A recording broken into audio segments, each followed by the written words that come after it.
Hello race fans, Keith Collentine here, going through the field for the 2019 Bahrain Grand Prix, and starting off with the first retirement of the race, Romain Grosjean. A luckless weekend for him. He copped a 3-place grid penalty under somewhat controversial circumstances in qualifying because he was rather held up by Sebastian Vettel, overtaking him just before the final corner. In the race, his luck didn't get any better. He was walloped by Lance Stroll at the start and retired later on. Carlos Sainz Jr. was a classified finisher, although he pulled out with a few laps to go. He tangled with Max Verstappen earlier in the race, picked up a puncture, and that ended his chance of scoring points. The Renault drivers might have had a chance of scoring points, but both of them succumbed to a bizarre double retirement within a few laps of the finish. Ricciardo's race was somewhat wrecked by running a one-stop strategy, but Nico Hülkenberg was on course for 6th position when his car gave up, notwithstanding the fact that he had been hit by his teammate earlier on in the race. Really, the less said about Williams' weekend, the better once again. Robert Kubica was running with a repaired floor following the damage he suffered in Australia. The team didn't have a spare yet, and he said his car was handling so badly it was as if Williams had 2 different chassis. George Russell outqualified Kubica once again, but he was still 1.5 seconds off the rest of the field, and all they could do was watch their rivals pull away from them on race day.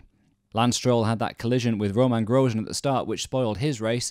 Kevin Magnussen, though, in 13th place at the end was a surprise. He was just 5 thousandths of a second off beating Max Verstappen to 5th on the grid in qualifying, but he sank in the race. Haas were mystified by their inability to get the tyres into the right operating window, and he finished well out of the points. Daniel Kvyat had problems in qualifying. The team accidentally set him out on a set of used tyres in Q2. That left him lower on the grid than he probably should have been. In the race, he tangled with Antonio Giovinazzi and had a spin. He got going again. He got a 5-second penalty for speeding and ended up 12th. Antonio Giovinazzi finished 11th. He'd been just 0.06 of a second slower than teammate Kimi Räikkönen in Q1, but that was enough to mean he didn't make the cut, while his teammate went on to take a place in Q3. After a fairly anonymous race, he ended up just 1 place outside the points. And so into the points finishers, starting off with Sergio Perez, who had a somewhat anonymous weekend in his Racing Point car. The team not quite on top of the chassis yet. He qualified in 14th, but managed to salvage the final points place. According to Toro Rosso, Alexander Albon could have made it into Q3 if he'd been tidier at the final corner. He didn't, but he did bring the car home in the points for the first time in his career with a fine 9th place. Pierre Gasly, however, struggled all weekend long with the unpredictable handling in his Red Bull, didn't make the cut for Q3, but at least managed to bring the car home in 8th position.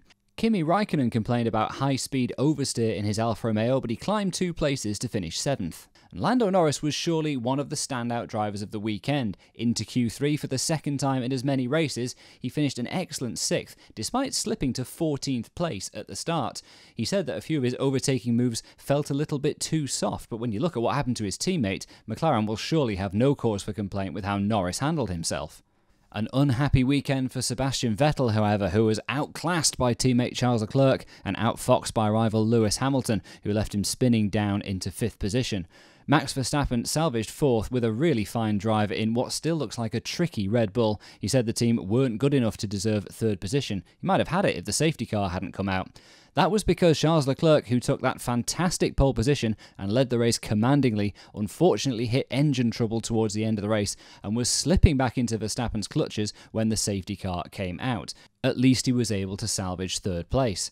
That meant it was another 1-2 for Mercedes, but Australian Grand Prix winner Valtteri Bottas was 2nd. He was slowed when he picked up a plastic bag on his front wing earlier on in the race. And Lewis Hamilton admitted he'd been lucky to benefit from Charles Leclerc's misfortune, but he did put a fantastic pass on Vettel on his way to his first win of 2019. For the latest F1 news, views and features, follow us on @racefans.net on Twitter and Facebook, and don't forget to hit the button on the top right to subscribe to our videos on YouTube.